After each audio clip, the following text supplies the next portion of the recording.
RTI Live News. Ask for right. నమస్తే, welcome to RTI Live News.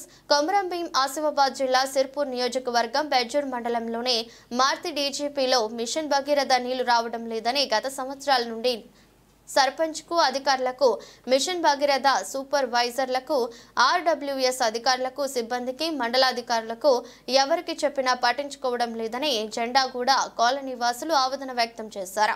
బుక్కెడు నీళ్ల కోసం నానా తంటాలు పడవలసి వస్తుందని, గొంతు ఎండిపోయి చనిపోయినా పట్టించుకునే నాదుడు లేడని స్థానిక నాయకులు చూసి చూడనట్లు వ్యవహరిస్తున్నారని ఆగ్రహించారు.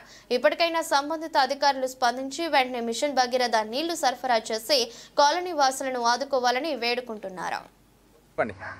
సార్ మాకు నీళ్ళు ఎత్తలేవు సార్, ఫిల్టర్ నీరు అన్నారు, మిషన్ భగీరథ నీళ్ళు ఎత్తలేవు సార్. మాకు లేని మన ఇబ్బంది లేదు సార్. అట్లనే తవ్విండ్లు, ఏమో పేరు పని తవ్విండ్లు, పైపులు వేసిండ్లు, ఇడిచిపెట్టిండ్లు.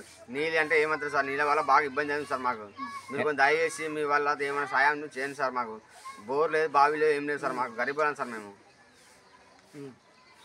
సార్ మాకు సంవత్సరం నుంచి అయితే అన్ని వాటర్ వస్తలేవు.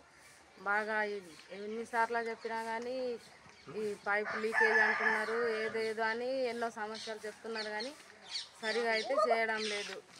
చెప్పారు అధికారులకు చెప్పారా? ఎన్నోసార్లు చెప్పినా కానీ వాళ్ళు పట్టించుకోవడం లేదు. చేస్తా అంటున్నారు. అక్కడ తవ్విండ్రు, ఇంకా దాన్ని కూడా వదిలిపెట్టారు. అక్కడ తవ్వి ఉంది కదా, వస్తుందేమో. అది దాన్ని తవ్విండ్రు, అట్లనే వదిలిపెట్టారు. అసలే వస్తలేదు. ఒక్క రోజు వచ్చింది అంతే. సంవత్సరంలో ఒక రోజు, సంవత్సరంలో ఒక రోజు చెప్పినా ఎవరు పట్టించుకోలేదు. సర్పంచ్కి చెప్పినాం, ఎవరో పెద్దవాళ్ళు వచ్చిండ్రు చూసిండ్రు కానీ ఎవరేం చేస్తలేరు. అట్లనే ఉన్నది.